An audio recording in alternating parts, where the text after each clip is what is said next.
आपण मागच्या व्हिडिओमध्ये बघितलं की आपण अभ्यासाविषयी बोललेलो आहे की 100 मार्क्स आपल्याला कशा प्रकारे आपण त्यामध्ये डिवाइड केले पाहिजे।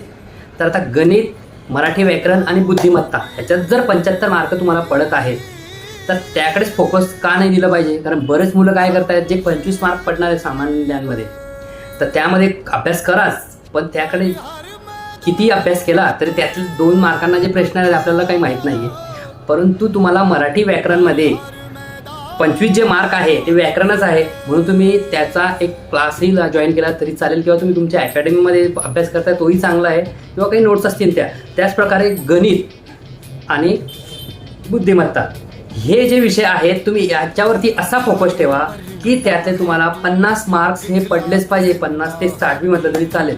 मग चालू घडामोडीसाठी जर तुम्ही डेली जो पेपर वाचतायत किंवा डेली जे तुम्ही हे करतायत, न्यूज बघतायत, तर ते आपल्याला त्यात माहितीच आहे। म्हणून सांगतो मित्रांनो, अकॅडमी जी तुम्ही जॉईन केलेली आहे, लायब्ररी काही तुम्ही जे जॉईन केलं आहे त्याबद्दल, पण भर ज्याच्यावर द्यायचं आहे त्याच्यावरच द्या, फोकस त्याच्यावरच ठेवा।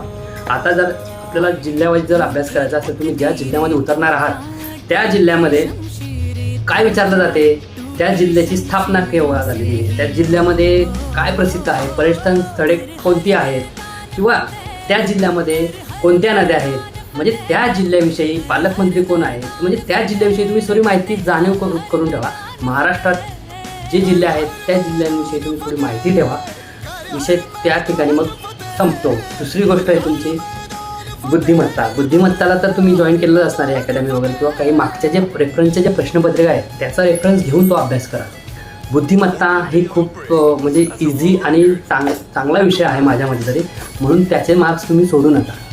आणि आता अभ्यासाला तर मला माहिती आहे की खूप आता 2 महिने अजून आपले बाकीच आहे, तर रिव्हिजनला स्टार्ट करा। जितकं तुम्ही रिव्हिजन कराल तितकं तुम्हाला सोपं जाणार। आणि कन्फ्यूज होऊ नका, ग्राउंड करायचं की अभ्यास करायचा की कसं करायचं। मला माहिती आहे ग्राउंड झाल्यानंतर झोप येणार, तुमचा अभ्यासात लक्ष लागणार नाही।